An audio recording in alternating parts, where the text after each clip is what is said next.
baby Jesus lying in the manger is the greatest of all contradictions in the world. A blessed day po sa ating lahat, Father Xavier Valbuena para sa dasal at pagninilay. And today, we celebrate the solemnity of the Epiphany of the Lord. Alam niyo po, napakaganda ang image sa ating Ebanghelyo ngayong Epiphany Sunday, which is the image of the wise men giving homage to the child Jesus lying in the manger. At alam nyo, gaya ng sabi ko, every time you look at Jesus lying in the manger, you see the greatest of all contradictions. Bakit? Unang-una po dyan, we all have that concept or idea of a God that is powerful, almighty, all-knowing. Yun ang pagkakakilala natin sa Diyos.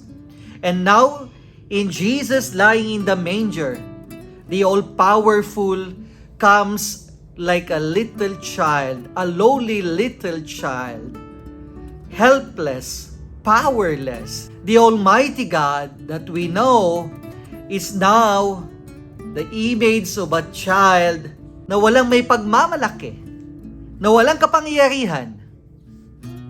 And the God that we know that is all-knowing is in the image of a child na walang kaalam-alam, na walang kamuwang-muwang. Kaya nga greatest contradiction po yan. At alam niyo po, napakagandang pagninilayan natin ngayong Epiphany Sunday. Unang-una, we have to remember that whenever we see the little child in a manger, we see also the solidarity of God to us, His people. Ano bang ibig sabihin ng to be in solidarity or God's solidarity with His people? Eh di ba gaya ng sabi ko, ang pagkakaalam natin sa Diyos ay nandun sa napakalayo, detached from us, distant from us, na parang nandun lang siya sa malayo, tinitignan lang niya tayo kung anong nangyayari sa atin na parang walang pakialam. But in the child Jesus, we see a God who is in solidarity with us. Hindi na malayo. Hindi na yung hinahanap mo ang Diyos.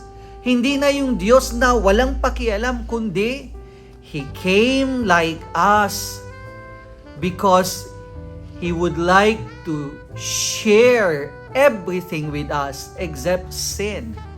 Kaya nga sabi nila, in the child Jesus, we see a God who feels with us.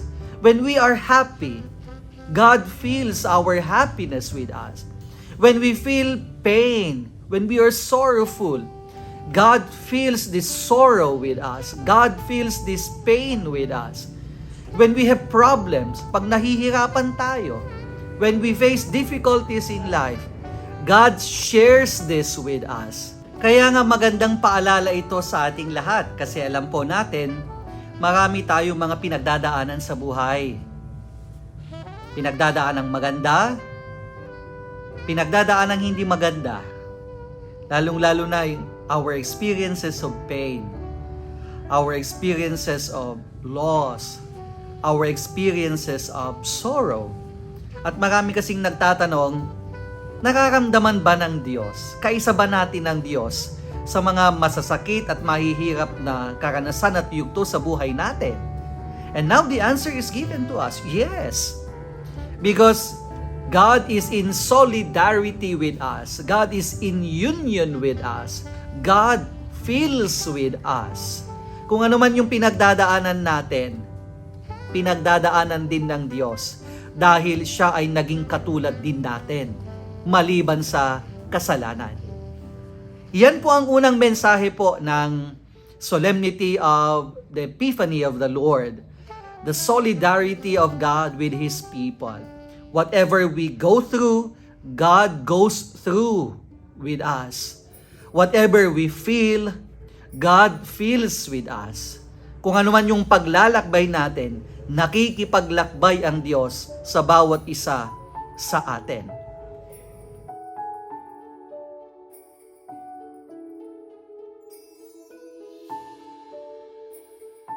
Pangalawa po diyan is the image of the little child in the manger in the gospel for this solemnity of the Epiphany of the Lord.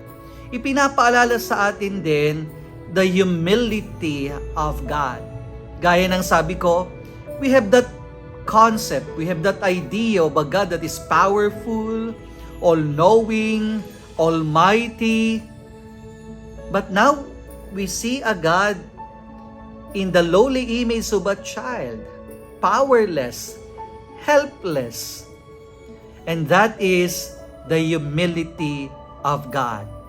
The all-powerful, the almighty God na nagpakababa para sa atin at maging isang katulad natin maliban sa kasalanan. It's like God stooping down. It's like God lowering Himself. Hindi ba napakaganda na pinagninilayan natin ang humility of God? Dahil isa ito sa pinakamaganda na katangian o virtue na dapat isinasabuhay natin araw-araw. It's the virtue of humility. Sabi nga nila, humility is the queen of all virtues. Bakit? Because the greatest tendency or the greatest temptation to us is pride. Na pag sa isang tao, ang greatest temptation sa atin is pride. Lalong-lalo na kung meron tayong mga posisyon sa gobyerno, meron tayong kapangyarihan sa lipunan, meron kumbaga, we are somebody in society, we have accomplished so much in life, we have achieved so much in life. The greatest temptation is pride. That we lift ourselves up. Kumbaga, itinataas natin ang sarili natin. Pero you look at the image of the child, Jesus. Ibinaba ng Diyos ang kanyang sarili at maging katulad natin. So, kung ang Diyos, ibinaba niya ang kanyang sarili para sa atin, bakit ang tao, itinataas niya ang kanyang sarili, lalong-lalo na sa mga nagagawa at tutupad niya sa buhay? Kaya nga po, kontradiksyon. Kung ang Diyos nagpakababa para sa tao, ang tao naman nagpapakataas sa mundo. So it's a great reminder for all of us. Sana po sa tuwing nakikita natin ang image of the child Jesus lying in the manger, we are reminded of the greatest virtue we should possess. And that is the virtue of humility. Kahit sino ka pa sa mundo, kahit ikaw ang pinakamataas sa lipunan, ikaw ang may pinakamataas na kapangyarihan sa mundo, sa lipunan, sa gobyerno, kahit ikaw pa ang may maraming accomplishments or achievements sa buhay, the virtue of humility. Sana huwag tayong magmayabang. Sana huwag po tayong magmataas. Bakit? Dahil nagpakababa po mismo ang Diyos at naging katulad nating mga tao maliban sa kasalanan. Kung ang Diyos nagpakababa, mayroon ka bang dahilan upang magmataas? Wala po. Kaya siguro dalawang hamon, dalawang katanungan po para sa ating lahat. Unang-una, as I have said, we see in the child Jesus lying in the manger God's solidarity. God being with us, feeling with us, journeying with us, in union with us. Tanungin din po natin ang sarili natin.